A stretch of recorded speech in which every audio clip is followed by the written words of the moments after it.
Today, we are going to look at the individual tooth method of designing digital dentures in InLab Software 20. So when you come into the administration screen, you're going to see under indications, we've got the denture module, where we have two options, one being denture teeth, which is in my previous workflow video, you see using pre-manufactured carded teeth known as IPN 3D teeth that are portrait inspired. The other option below is individual teeth. So what this identifies to the software is that we're going to be designing the teeth ourselves using Biogeneric variation. So you get to kind of be the artist, determine, what aesthetics you want to put into the teeth, what length, what height you sort of need, and overall just the best morphology to match the patient's face. So when we select individual teeth, we come to our odontogram and we highlight our two arches here. Now you're going to see that when you highlight the two arches, we have almost like a bridge road sign between each teeth. So right now, that's telling the software that we're going to have what are known as tooth arches. Okay, so you can tell by the case details on the right-hand side. Now that would insinuate that we're going to have basically a horseshoe of teeth to either print or mill. If we did want to section them, sometimes I see people section them by, midline, maybe corners of the mouth. You would literally just select where that icon is for the bridge to now tell the software that instead of a tooth arch, we're now going to have tooth segments. So with the individual teeth, you do have full control over if they are segmented, if they're completely individualized like a denture tooth, or if they are a tooth arch. Most commonly, I see users choose to maybe manipulate the upper jaw to be in segments, anteriors versus posteriors. However, for the lower, I often see people have just the roundhouse of a full tooth arch. Once those are identified, I can identify, am I going to mill? Am I going to print? So with the individual teeth, I'll tell the software, what am I actually going to mill the teeth in? Okay, so at this point, I'll use something like the multi-layer PMMA from Dentsply Sirona. It has 13 layers, really beautiful material. For the denture base, I'm also going to identify the MCX5. If I was to 3D print this, for example, it doesn't matter at that point what you put in, because at the export phase, at the end of the software, we will simply just export the STL file. So now for the material, I will identify Lucitone Digital Fit. That is our denture base acrylic resin in a disc form that comes in various sizes and is open to all open source mills. So then here as well, too, another thing to note on the left-hand side under indications with the denture module, if we did want to add try-ins, we can select add try-in. And then again, just as a formality, the software will want to know what are you milling it in. However, of course, we really wouldn't mill a denture try-in. It's just more time-consuming and costly than it's worth. So everyone really will export these for 3D printing. But once I identify the MCX5 and Dentsply Sirona, it automatically puts in wax disc, basically just outlining to the software that we're using a temporary material like wax or a 3D printed resin. Now in the scan phase, the scan workflow works the exact same if you're using the INEOS X5 or the Prime Scan. You would scan the exact same way that you're familiar with from the complete dentures with denture teeth using the IPN 3D teeth. Now when it comes to the scans, of course, as a minimum, the software requires an upper jaw, a lower jaw, and a bite. So as a bare minimum for any denture case, that will be required in the InLab software. So you can see here that we've imported STLs of exactly that. So we've got our denture bases here with the models for the upper and the lower, and we have a byte registration where the software stitched using the INEOS X5, basically our wax rim to our bytes, or sorry, to our models.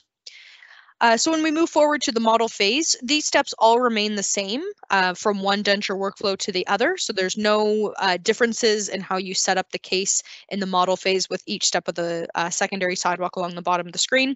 The Edit Model tab, you will still have all the same tools. So you've got the Form tool where you can add, smooth, or remove material from the actual model base prior to designing. You have the Cut tool where you can trim away excess material from your models or your scans.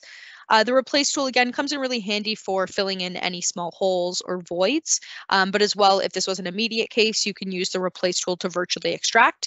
So just to kind of reiterate how you can utilize it, for example, if this air bubble here was going to affect the overall outcome of my my denture base, I can draw margins simply by turning on the Replace tool, so it's highlighted in that yellow-orange color, and then you'll see that the cross follows my cursor. So if I double-click to start with my left, single click, I can wrap around this hole. And what the software essentially does is it looks at its surrounding surface areas.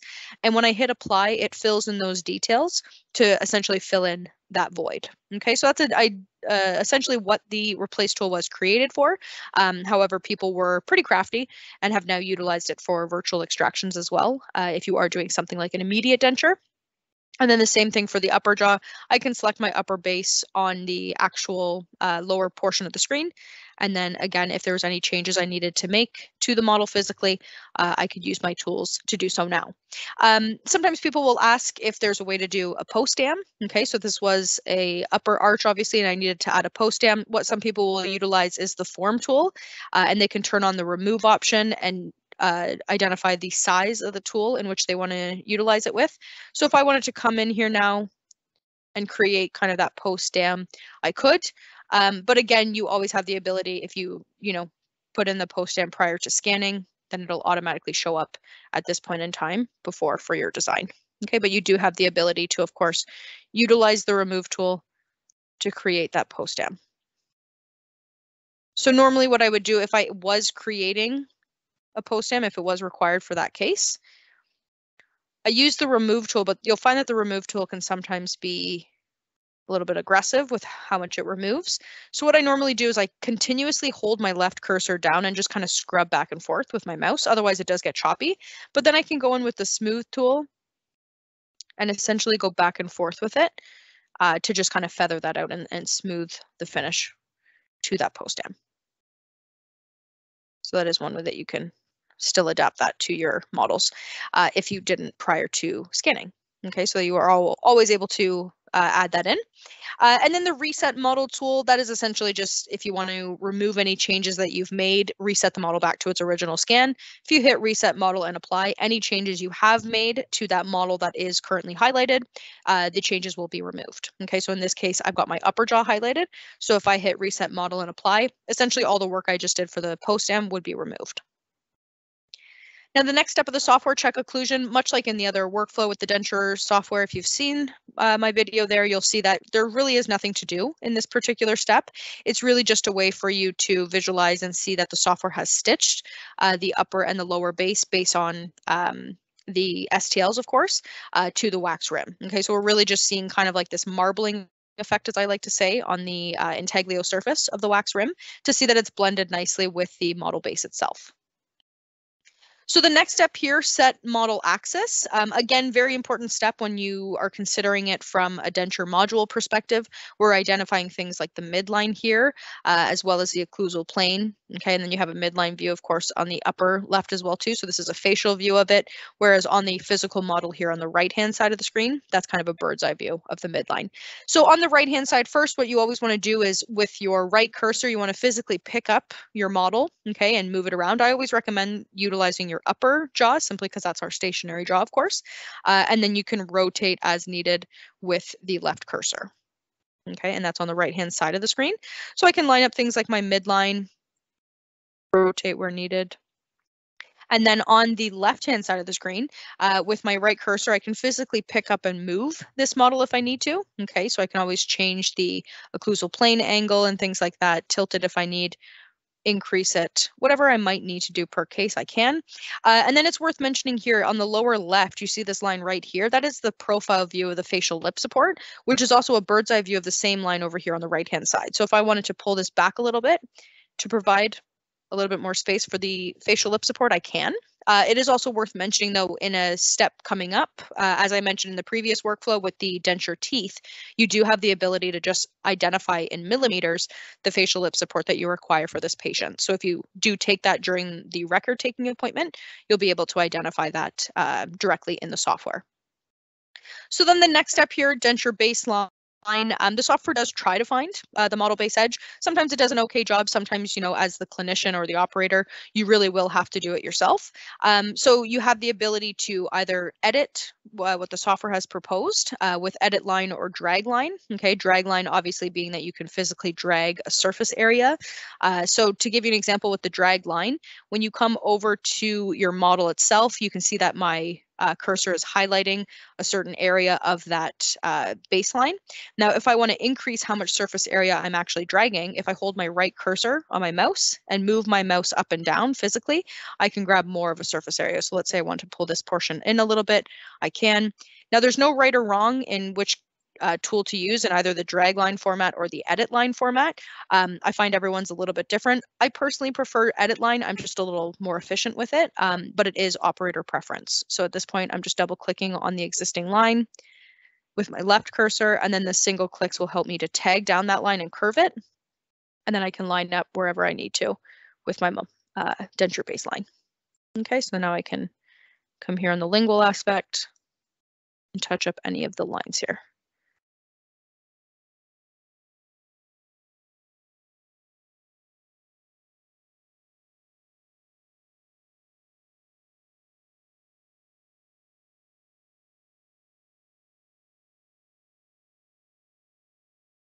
Right.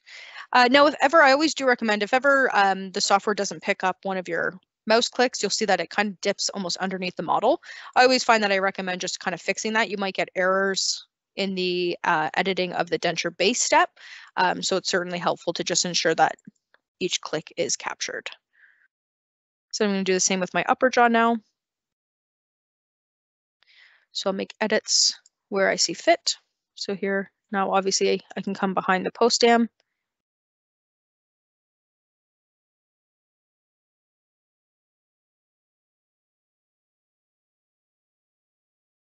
And then same thing here. And of course, edit as needed. So then when I come to a frenum, of course, the left click allows me to do smaller curves and things like that. So to get around a frenum area is a lot easier with just shorter clicks with your left cursor. Same with the front frenum here. Same idea.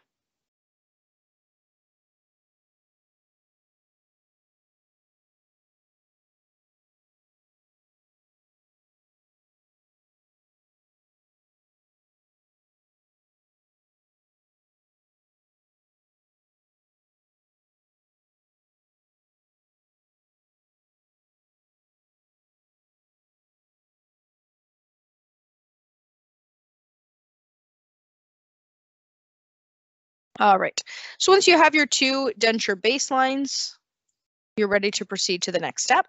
So the next step, we're trying to minimize and control undercuts as best as we can. So it's called the insertion access and blockout step. So number one priority is to try to minimize the undercuts based on the insertion path. So what I mean by insertion path is we have this arrow here along the palate. Okay, so if you imagine kind of an imaginary line from the tip of this arrow into the palate, and then forward to the anteriors, we're at almost a 90-degree angle. So that's assuming basically that we would insert that into the patient's mouth the same way. So what most people will do is just based on how we take impressions, based on how we insert a denture into a patient's mouth, they'll often just kind of bring that arrow slightly towards the anteriors, not all the way, because of course we'll incorporate undercuts on the palatal region a little bit too much if we do so. But to completely get rid of all undercuts, especially for an upper jaw in the vestibule region anteriorly, might be a little bit difficult. So the idea is just to minimize them as best as you can with the arrow, just slightly tipped towards the anterior kind of papilla. Now, you do have the option to block out any undercuts. So, of course, the software doesn't automatically do it for you the same way it would with something like a custom tray, for example, because it does want the clinician to control if they want to add or remove blockout material. But again, in cases like an immediate denture, if you did need to block out anything, it is there on the right-hand side under the tools. But really what we're trying to do is just minimize them as best as we can for this case. And then same thing with the lower, you'll see some in the posterior region along the kind of retromolar pads. That's okay. So when we move forward to the model analysis step, what we're essentially doing is identifying some key landmarks on the patient's ridge to help identify to the software kind of where the teeth should be set up.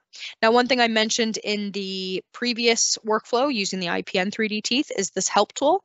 I do recommend it. I'll just show you here when you have it turned off and you go over each analysis point, it'll just give you a generic name.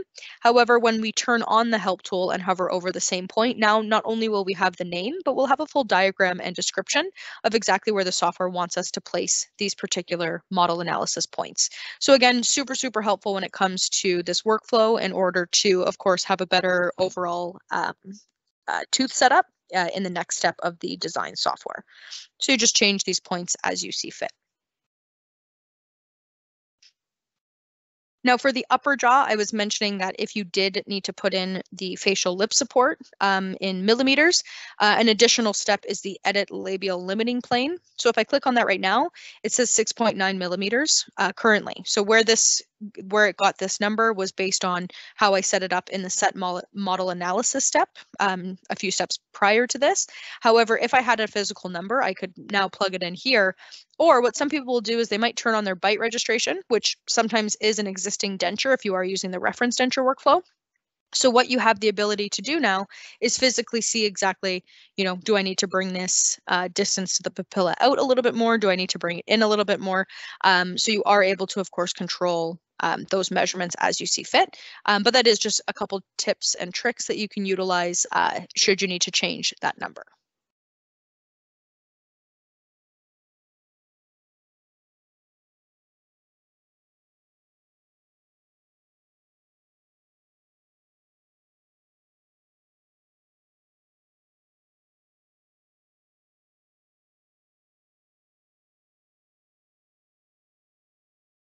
All right. So once you are ready to proceed to the design step, the first step, much like in the previous denture workflow, is the parameters. Okay, so the parameters, of course, identifying things like how much pocket space are we giving between the teeth and the base to accommodate for the bonding agent that we use with digital dentures. But as well, one step further in this particular workflow is any parameters that we want to set for the teeth specifically. So if we do have any separation between the teeth, like we do for the upper jaw in terms of the tooth segments, we can identify the proximal contact strength if we want it to be a little bit less or more. And then we can identify the occlusal contact strength and the dynamic contact strength. So in regards to the virtual articulator, how much dynamic or occlusal contact do we want with the opposing denture? So that is essentially what we can take care of as step one. And then, of course, like I mentioned prior to, you are able to identify parameters in the upper right-hand corner of the menu button. You can select parameters and set them specifically, or you can customize them at this point. But it makes it very easy to, of course, be able to just quickly go between your arches and identify, are you milling the denture, are you printing the denture, and to set, of course, the parameters accordingly. So if I now identify the lower jaw, same thing, I can highlight my denture base and identify this is a milled denture versus a printed denture, upper or lower, specific to the parameters I've set. Now, when we move forward to adjust morphology, in this step, in the previous workflow, we are, of course, looking at tooth molds from a pre-manufactured carded tooth known as the IPN 3D that is portrait inspired. However, with the adjust morphology step in the individual tooth method, this is where you actually do get to identify, tooth shapes, certain morphologies that you want, and it's using what's known as biogeneric variation. So those are multiple kind of tooth shapes and data that we've given to the software so that the software can give you a kind of more customized look. Now, when you identify teeth, so let's say I wanted to identify, for instance, my anterior 6 teeth, I can choose from anterior forms. So I can choose from oval, squared, or tapered. So let's say I wanted to identify a specific shape to the tooth prior to design. At this point in time, I can achieve that. So let's say I want to go with the oval shape.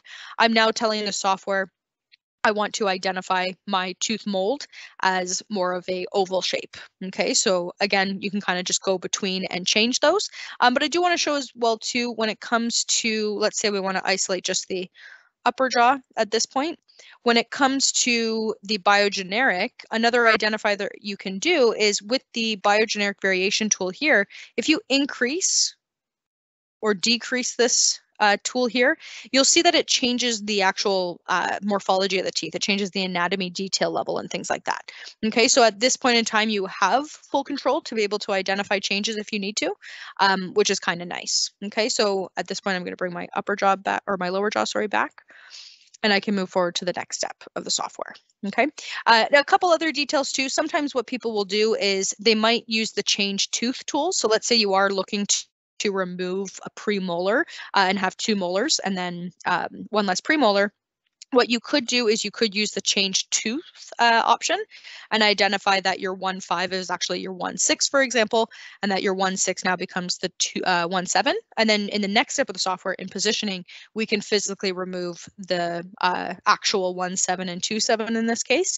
So you do have that control of being able to change the teeth in this stage so that you can make a premolar look like a molar or vice versa, whatever you might need patient to patient.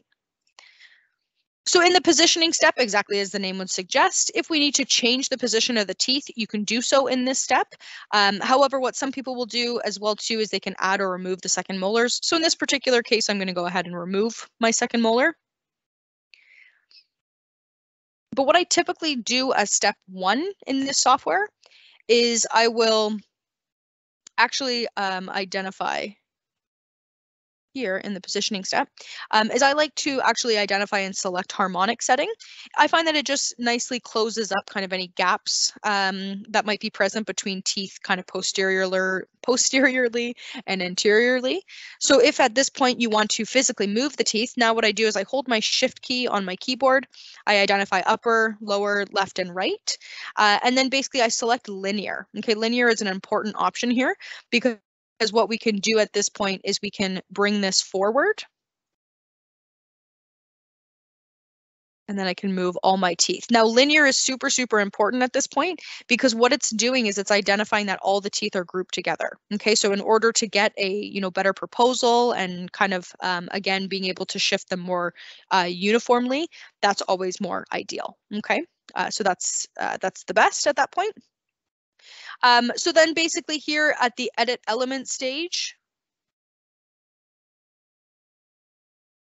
I can move forward and I can specifically change any morphology of the actual teeth themselves. Okay, so that's of course really ideal to just overall kind of get more anatomy detail. If you need to physically change the length of the teeth or anything like that, now's a great time to do it here. So there's some specifics that I'm going to show you here, especially if you are milling or printing these teeth. You sometimes want to over exaggerate the amount of detail level you put into, let's say, the anterior teeth, because again, it just makes the lab work at the time of finishing the denture that much easier.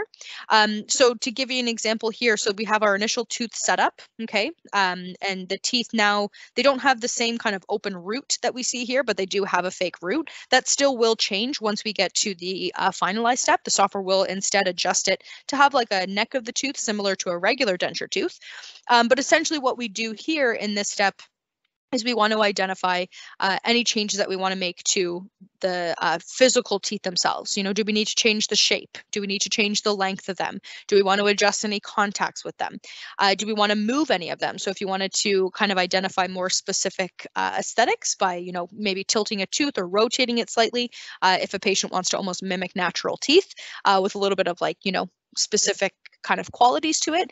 This is really where you get to control all the aesthetics of the teeth, of the way that they're positioned, etc. Okay, so if I identify my 6 anterior teeth on the upper, for example, I'm going to highlight basically my 1.3 to my 2.3. So I'm going to first select my 1.3 on the bottom of the screen, and then I'm going to hold my shift key on my keyboard and now click on the 2.3. So what it's going to do is it's going to automatically at this point now highlight every single tooth from K9 to K9. So you'll see as soon as I did that, there's an option here in Incisal Variation that showed up. So this is where I can, again, put really over-exaggerated details into the teeth from a facial perspective.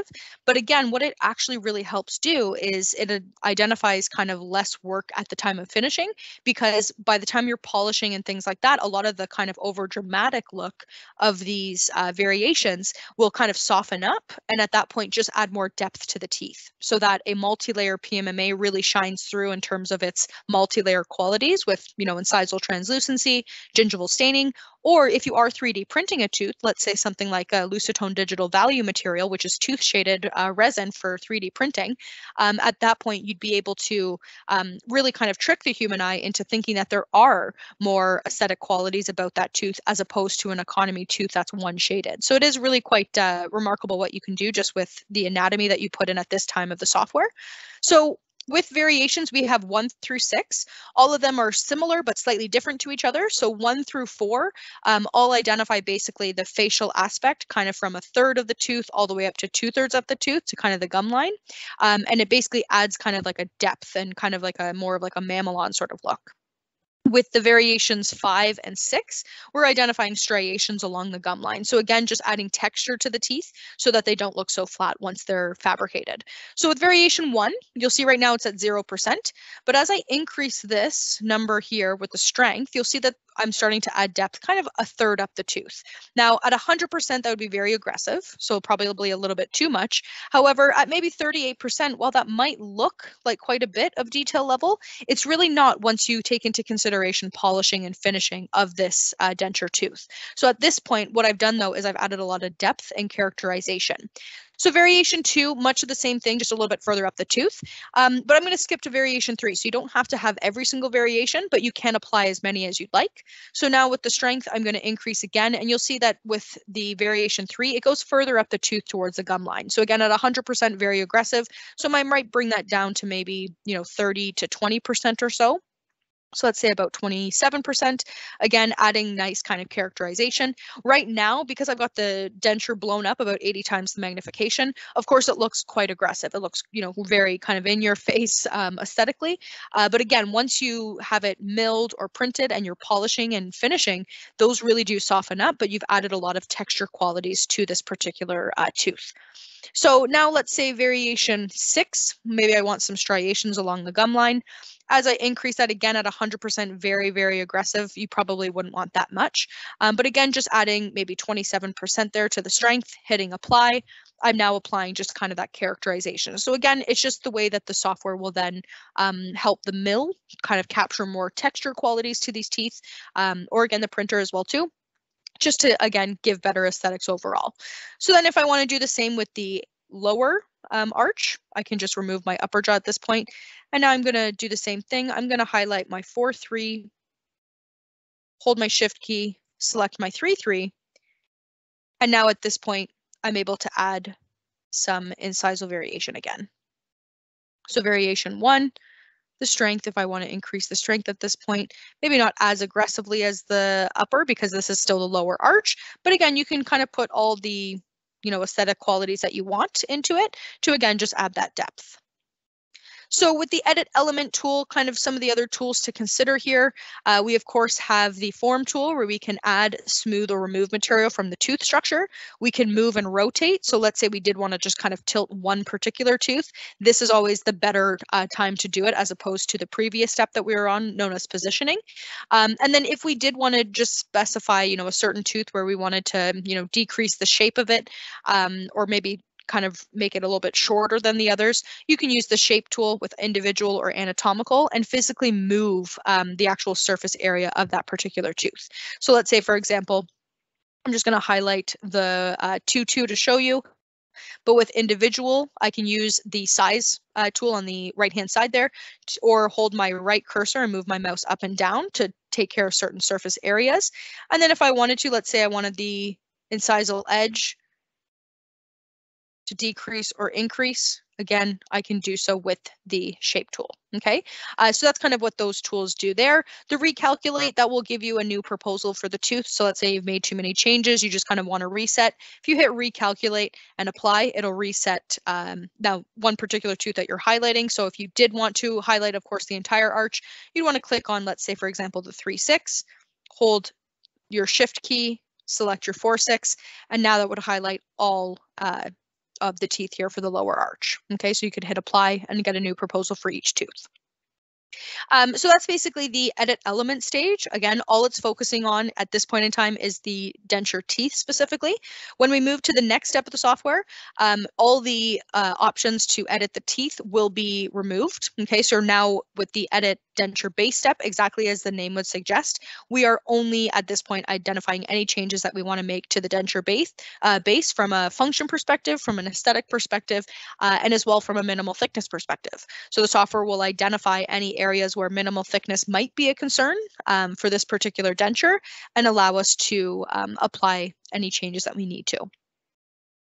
Now, when it comes to the denture base, it is worth mentioning that if you are milling the actual denture bases. Sometimes putting less detail level is a little bit more beneficial. Sometimes what people will do is kind of over bulk up the denture base at this point, and then if needed, they will, kind of finish at the time of finishing the denture at the bench to kind of add in festooning, stippling, that sort of thing. Because it is worth mentioning, the more detail level that you put into a denture base, the longer it could take to mill. Now, on the printing side of things, not as relevant, but again, just kind of important to note if you are going to be milling your denture bases. But a couple things to note here. So let's say I want to look at just my upper jaw for now.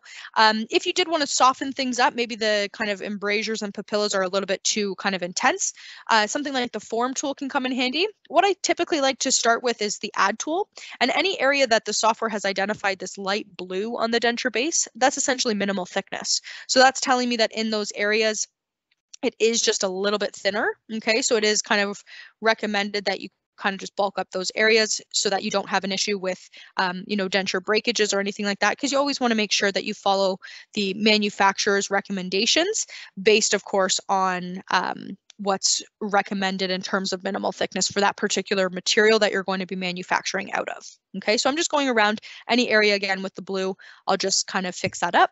Then what I like to do is go with the smooth tool and just kind of soften up the edges of my embrasures and things like that. So I just go with my smooth tool. I'm holding it down the entire time as I rotate around this model. So it's just one smooth, uniform motion. I don't want to kind of make any indentations or anything like that to the denture base. I want it to be as smooth as possible.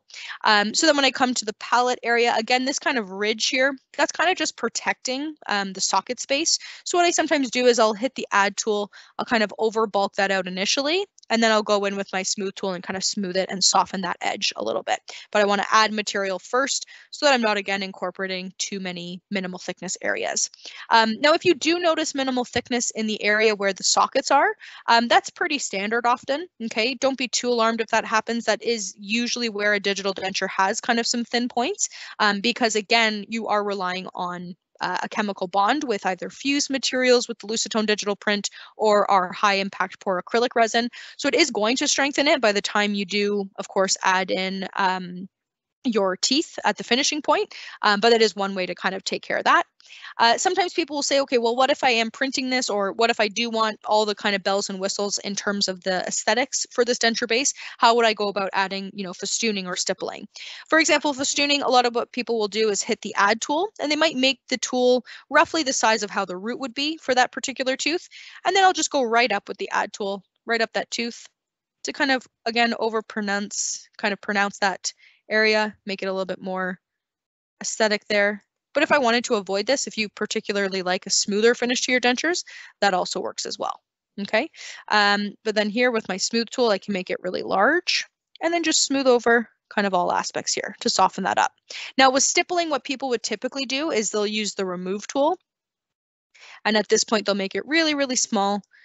And they'll just basically go over with the remove tool, and that will add in some stippling. Now, it's worth mentioning that when you are printing this or when you are milling this, sometimes these don't really show up that much. So it's really just, do you want to add that in? Okay, so you can see here that's added some stippling factors. I'm going to actually undo it only because if I was to mill this, it would add a lot more characterization there. Okay, so I tend to kind of not do it if I don't have to. Just because, again, when you're looking at a mill, adding stippling, what that's actually doing is that's adding individual stippling points with one individual burr at a time. So it can really be kind of more, more time wasted for the mill when it would take you, probably a couple minutes at the bench at the time of finishing. So it is kind of worth considering that when you are kind of thinking about adding stippling, maybe it might be worth just doing that quickly at the bench at the time of finishing, because materials like the Dentsply Sirona Lucitone digital print, or as well our Lucitone digital fit from a milling perspective, you finish them the same way that you do traditional denture materials. So because of that, if you typically use, a carbide to add some stippling, or then, kind of go in with like a high shine or a pumice or polishing paste, again, because you're doing that the same way with the Lucitone materials, it's worth kind of just doing that at the bench. It might save you a lot more time. So I'll kind of go in, smooth that out. And then same thing now with the lower jaw. I'm going to go select my lower jaw now. So on the bottom of the screen, I want lower to be identified, and I'm just going to remove my upper, and same thing, right? So again, it kind of already followed the scope of the actual teeth themselves, but if I want to kind of smooth some of these lines, I can first add material, kind of over bulk it up.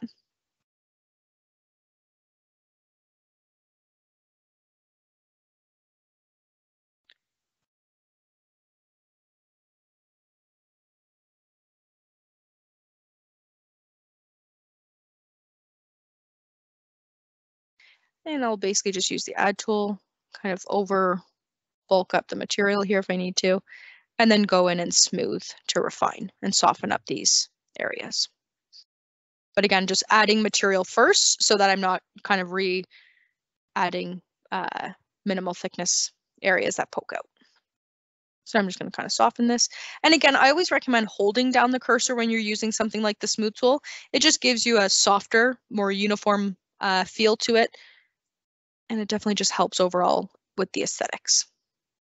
Now, sometimes what I find is when you actually remove the lower jaw, what it does is it removes the teeth, but it gives you kind of a better view of of course, the edges and things like that, of the denture where it finishes and things like that based on your model.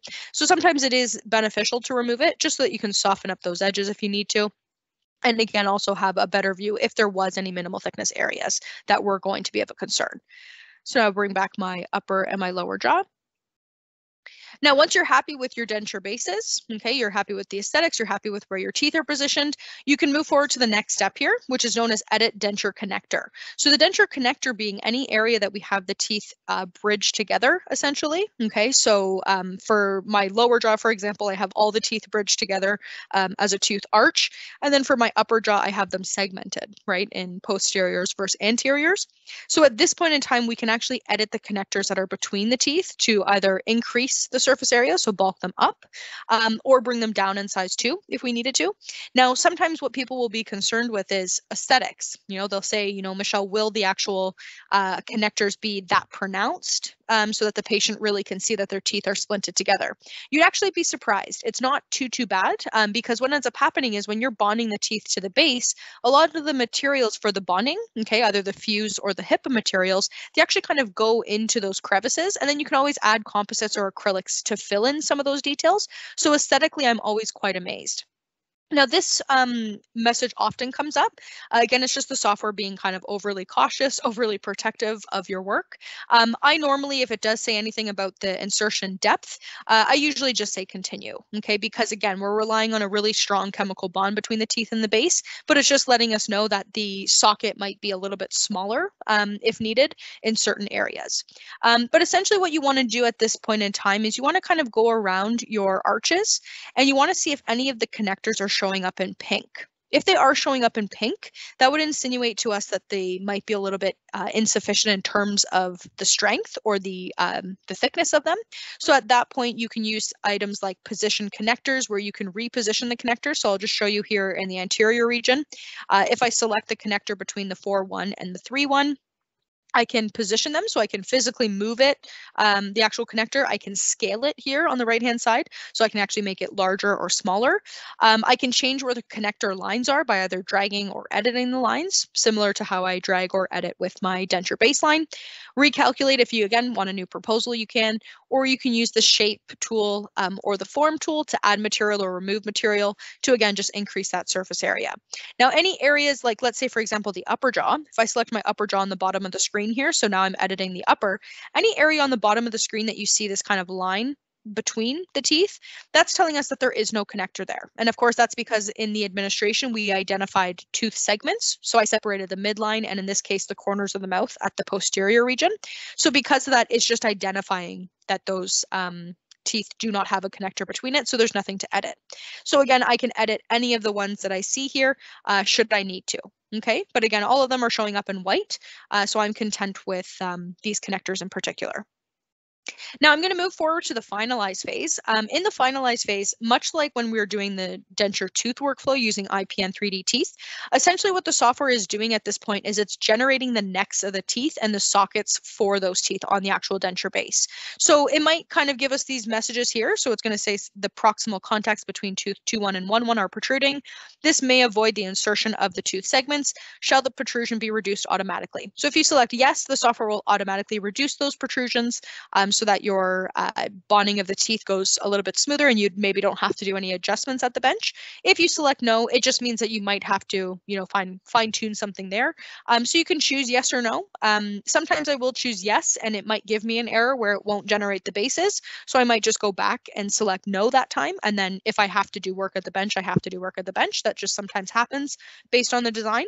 But if it's still able to generate the proposal for the upper and the lower denture base, that means that minimal thickness is not going to be a concern here. Okay, if we do get an error that it isn't able to generate them, a couple things that you can look at. One, you can move the teeth if a possibility, but of course that's, patient specific, so you might not be able to, or you can shorten the length of the teeth. Okay, so that's the nice thing about individual teeth method, is that when space is a concern with vertical dimensions, you can often take care of more cases with this workflow because you get to control the length of the teeth, the shape of the teeth, that sort of thing. So again, you have a lot more control with that functionality. But in this particular step, if the software was able to generate the two bases and the teeth without issue, that means that the software was able to generate not only the base themselves, but also the necks of the teeth and the sockets and everything like that. So it's a kind of a good sign when you get to the finalized stage and everything shows up, as opposed to just the teeth or just the base. It was able to generate everything for us at this point in time. But this is the finalized stage. So just like in the previous software, we do have a few tools here. So we've got the form tool where we can add, smooth, or remove material. But this time we can smooth on the teeth specifically or the base specifically. Again, just making any last minute adjustments. So let's say, for example, here on the posterior region, I can hit the add tool. And I can, again, kind of go over with my cursor if I want. And just add a little bit of material there. And then smooth it out. Okay, so you can kind of make any last minute adjustments prior to manufacturing if you need to at this point in time. But one thing to note, the tools do work a little bit softer in this stage. They're not as kind of flexible and kind of how aggressive the strength is. So because of that, sometimes it's worth, if you want to fix the teeth or fix the base, sometimes it's worth just quickly going back and changing them at edit element or edit denture base. But again, fine, very minuscule detail changes that you need in the finalized stage are definitely acceptable. Okay. Again, too, one thing to note in the finalized phase or the edit denture base stage, if the software isn't able to generate the base, definitely number one, look at minimal thickness. Okay, if you have just really no room for the denture base based on your parameters, in my case right now, I have it set to 2.5 millimeters of thickness because that's kind of required for the Lucitone digital fit as a minimum. So I could either play around with my minimal thickness parameter, or sometimes you don't have that flexibility. So you might want to go back to the model stage where you're editing your denture base. And one I was mentioning where if ever your mouse click kind of disappears under the model, it just wants you to kind of maybe touch those areas up. Okay, so again, kind of look at where your baseline is finishing. Is it finishing in a hole on your model? Is it finishing kind of in a crevice of anything? It'll have a hard time generating that based on, again, just the surface area that it's surrounding it. So kind of look at those things. Or again, it might mean having to go with either a smaller tooth mold, or in this instance, making the teeth a little bit smaller, or if possible, moving the teeth up or down if you can. If let's say the lower has a ton of room to play with, if you can move the occlusal plane down a little bit, great. If you can't though, because again, that is very patient specific, then those are the other kind of qualities you have to look at. So when you move forward to the export phase, in the previous workflow, you'll see, of course, your two denture bases and your try-ins if you have identified try-in at the beginning of the software. In this step, same idea, you have your two try-in files where you can 3D print those as step one, but you'll also notice that you have your tooth files as well. So here's a really great image to show you kind of the neck of the tooth that the software generates, and it bases this, so this is the gum line right here, and you'll see that this is the neck of the tooth. So this is very customized to the patient and the space allotted to it based on the model, based on the vertical, and of course based on the denture base itself. So the software actually generates based on that. And then of course you can see here with the actual denture base itself, you'll see the sockets look a little bit different than the IPN teeth because, of course, these are now custom designed teeth that you fabricated yourself.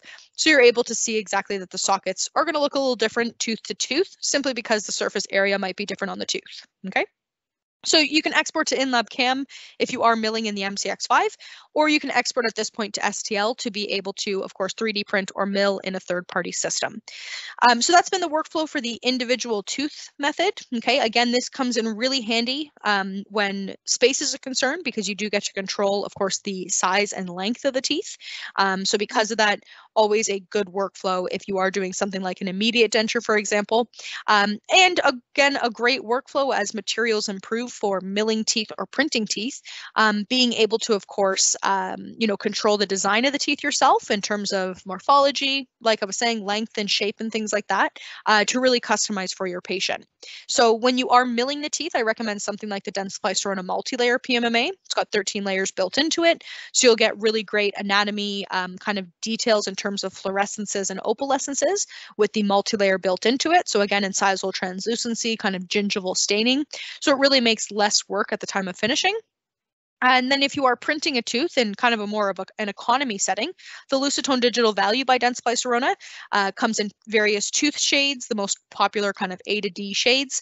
And again, from an economy tooth perspective, really does print a beautiful tooth. But again, that might be where you want to put a little bit more detail into the facial aspect of these teeth. So as you can see here, we've got some kind of more pronounced definition to those anterior teeth, just so that, again, it kind of tricks the human eye into thinking that the teeth are more realistic than fake, of course. But that has been the workflow for the individual tooth method of designing a denture in the InLab Software 20. Stay tuned for more news to come with InLab Software 22, and we will talk to you soon.